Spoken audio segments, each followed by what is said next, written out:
And as I said just now, economics, money, and politics really seem so intertwined today that it's hard to differentiate where one starts and the other stops. So briefly, what is your perspective on economics? Well, so you're talking about economics in terms of principle, or economics where the world situation is?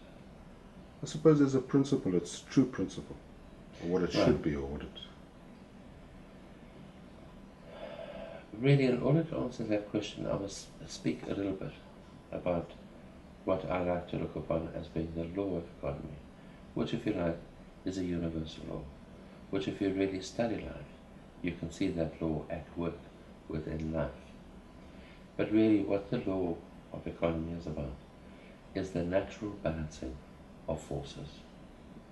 So, if I can use the example of, let's say, wind, the way wind moves, or the way wind blows.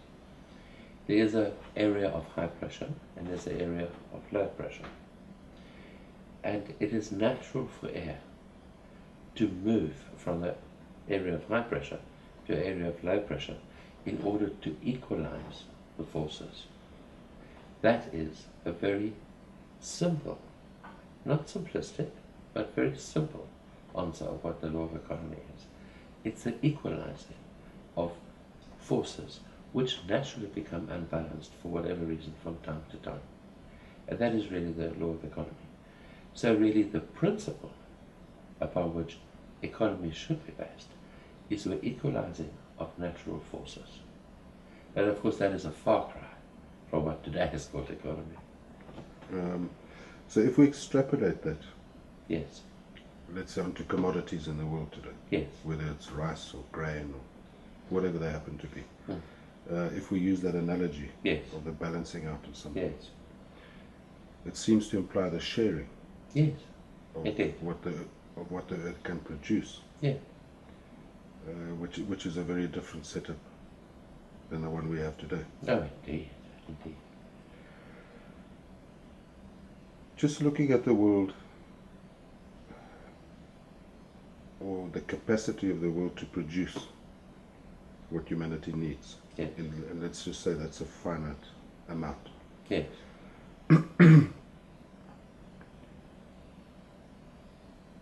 And looking at the world population, do you think that the world can sustain the number of human beings that are on the planet today? Russell, yes, I think it's perfectly possible. But then, once again, we have to adhere to the law of economy. So in other words, we're going to have to learn how to utilize the resources of the planet in an intelligent way, and not the way economy is practiced today. Because let's face it, today it's not a question of equalizing the forces. It's a question of create a scarcity in one area of life, and then create a huge amount of surplus on the other hand, so that you can sell your surplus to where it is most needed at vast profits. But that must be reflected back for us through life. So if we want to continue operating by violating the natural law of economy, then this must be reflected for us within our everyday life. Because how else can we learn other than through experiencing our folly and the effects of our folly for what it really is? So the way economy is practiced today, my answer is going to be no. We can't sustain it. It's impossible. But it's not because the planet can't provide enough resources for humanity. It's more the way humanity is utilizing the resources of the planet that it becomes impossible. Okay. So if we look at, let's say, what they call the first world, yes, and a very topical issue today is energy consumption, yes, whether it's in the form of oil or gas. yes, But again, as it is with money, a small segment of humanity seem to use the vast majority of its natural resources in terms of energy.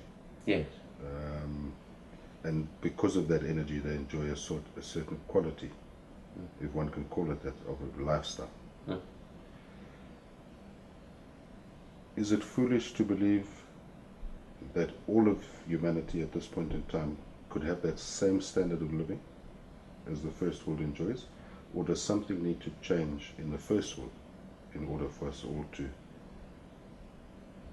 have a common quality of life? Russell, that is such a vast question that you ask.